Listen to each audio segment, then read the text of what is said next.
அனைவருக்கும் வணக்கம். லைவ்ல கானாபாலா கூல் சேஸை வந்து வச்சு செஞ்சு விட்டாரு. செம காமெடியா இருந்துச்சு. கானாபாலா கொடுக்குற கவுண்டர்லாம் வேற லெவல்ல இருக்கு. கூல் சேஸை வச்சு பிரின்னு பிரிக்கிறாரு.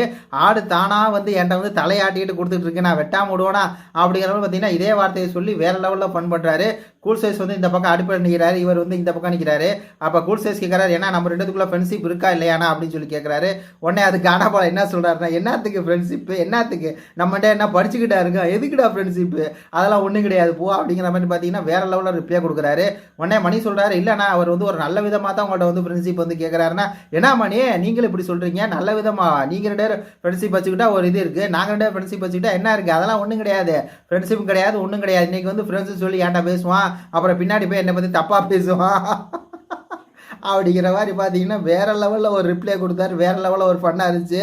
உடனே வந்து தினேஷ் என்ன சொன்னா தெரியுமா, என்னண்ணா டைட்டாக இருக்கீங்களே வந்து அப்படிங்கிற மாதிரி சொன்னாரா. அது காணாமலா, நான் வீட்டுக்கு போயிட்டு வந்தாலும் திருப்பி டைட்டாக தான் இருப்பேன் அப்படிங்கிற மாதிரி சொல்லி வேற லெவல் பண்ண இருந்துச்சு. அது சிரிப்பு தாங்க முடியல அதை கேட்டு. அப்படியே திருப்பி வந்து அந்த பக்கம் உள்ளே போய் மாயாட்ட வந்து சொல்கிறாரு, ஆடு தானாக வந்து என்கிட்ட வந்து தலையை கொடுக்குது, நான் வெட்டாமல் விடுவேன் அப்படிங்கிற மாதிரி பார்த்தீங்கன்னா வேறு லெவலில் ஒரு ஃபன் பண்ணிகிட்டு இருக்காரு, வச்சு செஞ்சுட்டு இருக்காரு அப்படிங்கிற மாதிரி தான் இருக்குது. நல்லா செய்யினா நாங்கள் சிரிக்கிறோம். இது பற்றி உங்கள் கருத்துக்களை சொல்லுங்கள். நன்றி, வணக்கம்.